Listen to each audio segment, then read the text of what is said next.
अस्सलाम वालेकुम। अब देख रहे हैं पाक सिंध 24 न्यूज में हूँ आपकी होस्ट नादिया शेख।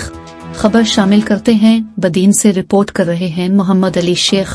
बदीन नंदू के करीब गांव फिरोज खान जमाली में 15 अफराद मजूरन के लिए हिस्वा सोशल डेवलपमेंट एसोसिएशन के ताउन से व्हीलचेयर ट्राइसाइकिल का इंतजाम किया गया। तफसीलात के मुताबिक हिस्वा चेयरमैन हाजी गुलाम अली सिठार साहिब ने माजूरी का शिकार होने की खबर सुनी और इन माजूर खानदान की तकलीफ को अपनी तकलीफ समझकर उनको व्हीलचेयर और ट्राइसाइक्लोन की सहूलत मुहैया करके दी। याद रहे कि हसवा ओलफेयर के चेयरमैन हाजी गुलाम अली सिठार साहिब ने बिना किसी जात रंग नस्ल के अपनी खिदमत सरंजाम दी है। इंसान दोस्त हाजी गुलाम अली सिठार ने सिंध के उन पसमानदा इलाकों में सैकड़ों पानी के प्रोजेक्ट्स लगाए हैं और गरीब मुस्तहिक लाचार बेसारों की हर वक्त मदद किए, चाहे वो मुश्किल वक्त सैलाब की शक्ल में हो, कोरोना की शक्ल हो, मगर हिस्वा ओलफ्रुक टीम वहां पहुंचकर अवाम की भरपूर मदद की है और आज बदीन के करीब एक गांव फिरोज खान जमाली में माजूर फैमिलीज की सहायता करके एक मसीह किरदार अदा किया है और उनकी दुआएं हासिल की है। रहमान रहीम, अस्सलाम वालेकुम व रहमतुल्लाहि व बरकातुहू। जैसा कि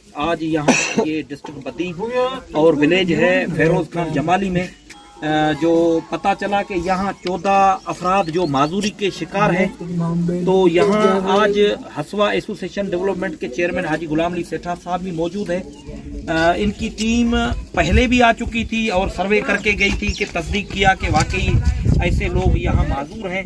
तो इनके लिए अल्हम्दुलिल्लाह आज हसवा की तरफ से इनके लिए व्हील चेयर और ये जो साइकिलें दी गई, आप देख सकते हैं इन माजूर खानदानों को जिनके लिए इतना बड़ा ये जो